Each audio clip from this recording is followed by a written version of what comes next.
Bismillahirrahmanirrahim. Assalamualaikum warahmatullahi wabarakatuh. Jumpa lagi dengan Umi Nini Gawa dalam Sirah Nabawiyah, pembacaan kisah Rasulullah SAW. Alhamdulillahirabbil alamin, wassalatu wassalamu ala asrofil anbiya'i wal mursalin wa ala alihi washabihi ajmain. Asyhadu alla ilaha illallah wahdahu la syarikalah wa asyhadu anna Muhammadan abduhu wa rasuluh.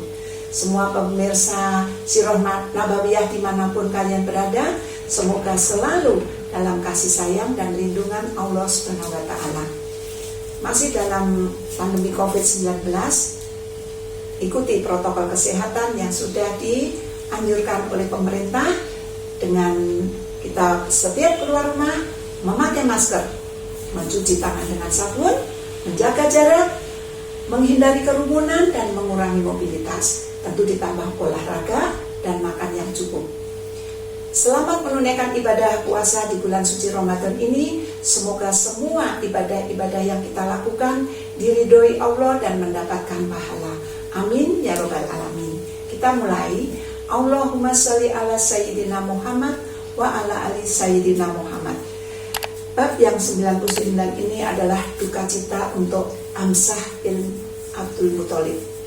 Tidak cukup menganiaya mayat Hamzah, Hindun juga mencapik-nyapik, menganiaya mayat-mayat kaum muslim. Jadi Hindun bin Ubah itu tadi bersama wanita-wanita tadi menganiaya juga mencapik-capik mayat kaum muslim. Melihat semua itu, Abu Sufyan menghampiri seorang muslim dan berkata, mayat-mayatmu telah mengalami penganiayaan yang sangat mengerikan, akan tetapi aku sungguh tidak senang juga tidak dibenci. Aku tidak melarang, juga tidak memerintahkan. Selesai menguburkan mayat-mayat temannya, sendiri Quraisy pun pergi. Sekarang kaum muslimin kembali ke garis depan untuk mensolatkan dan menguburkan mayat-mayat para syuhada. Rasulullah SAW berkeliling medan tempur mencari jasad pamannya, yaitu Hamzah bin Abdul Muthalib.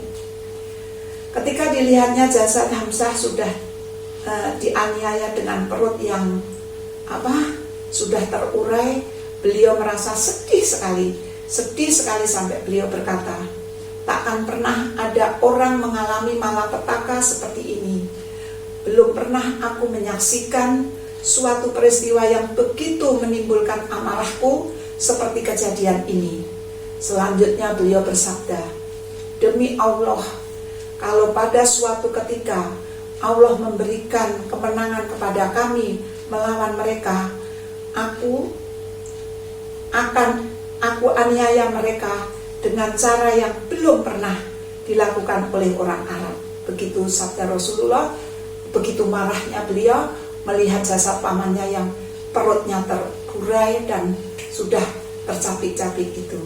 Nah, saat itulah turun firman Allah Subhanahu wa Ta'ala, Al-Quran surat An-Nahl surat 16 ayat 127 dan ayat 126 dan 127. A'udzubillahi minasyaitonirrajim. Bismillahirrahmanirrahim. Yaitu, dan jika kamu membalas, maka balaslah dengan balasan yang sama, dengan siksaan yang ditimpakan kepadamu. Akan tetapi, jika kamu bersabar, sesungguhnya itulah yang lebih baik bagi orang-orang yang bersabar.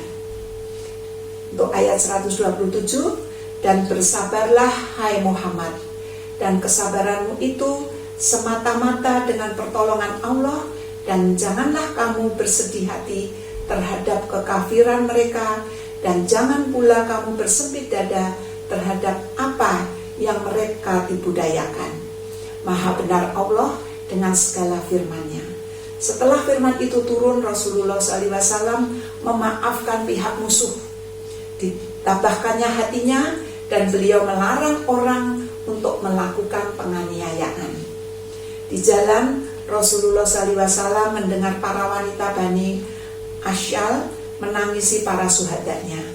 Tidak ada wanita yang menangisi Hamzah, ujar Rasulullah SAW. Mendengar ini, Sa'ad bin Mu'adz menyuruh para wanita Bani Azal menangisi untuk Hamzah.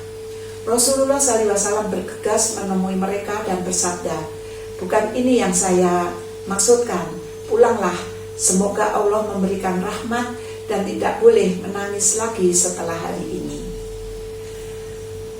Abdullah bin Ubay, Rasulullah SAW pulang ke Madinah dengan beban pikiran yang cukup berat. Fatimah Az-Zahra, putri beliau, membasuh luka-luka ayahnya dengan air. Ternyata para tawanan perang Badar yang dulu dikasihani dan dibebaskan kembali itu memerangi kaum muslimin. Rasulullah SAW teringat sekali akan kata-kata Umar bin Khattab, yaitu waktu itu, "Ya Rasulullah, bunuhlah orang-orang ini agar tidak seorang pun berpidato mengobarkan api kebencian terhadap dirimu." Orang muslim pantang berbuat kesalahan untuk kedua kalinya. Karena itu beliau memerintahkan untuk membunuh seorang tawanan yang tertangkap. Orang itu adalah tawanan perang Badar yang sudah dibebaskan. Rasulullah SAW juga memikirkan belas kasihan yang diberikan kaum muslimin kepada pihak musuh. Semua muslim menahan pedang ketika mereka menemui Hindun di medan perang. Padahal jika dia dibunuh tidak akan terjadi Hamzah disiksa seperti ini sedemikian rupa.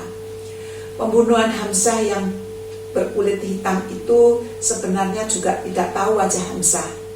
Hindunlah yang menunjukkannya. Pasukan Quraisy yang telah lari lintang pukang juga tidak akan kembali lagi untuk menyerang apabila tidak dikejar oleh Hindun dan diberitahukan bahwa kaum muslimin tengah diserang Khalid bin Walid dari belakang. Kemudian Rasulullah SAW pergi ke masjid. Di sana beliau melihat Rasulullah SAW melihat ada tangis penyesalan pasukan panah yang terletak jelas-jelas melanggar perintah Rasulullah SAW. Hati beliau, Rasulullah SAW, amat lembut. Karena itu beliau, Rasulullah SAW, memaafkan mereka semua.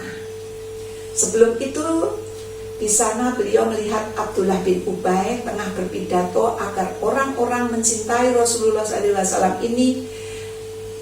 Jadi Ubay itu berpidato agar orang-orang mencintai Rasulullah SAW. Inilah gembok kaum munafik yang telah membujuk 300 orang prajurit kembali ke Madinah. Beberapa sahabat yang ikut ke Uhud melompat ke arah Abdullah bin Ubay lalu menarik bajunya sampai terhuyung-huyung. "Mengapa kalian menyerbuku pada saat aku menganjurkan kepada orang-orang agar patuh dan cinta kepada Muhammad?" Demikianlah Abdullah bin Ubay menjerit. Umar bin Khattab meminta izin untuk membunuh si pengkhianat itu. Namun sekali lagi Rasulullah SAW melarangnya. Demikianlah untuk bab yang ke-99. Kita bertemu lagi dengan bab 100.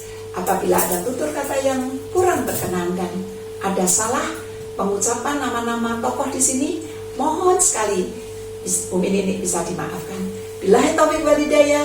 Wassalamualaikum warahmatullahi wabarakatuh.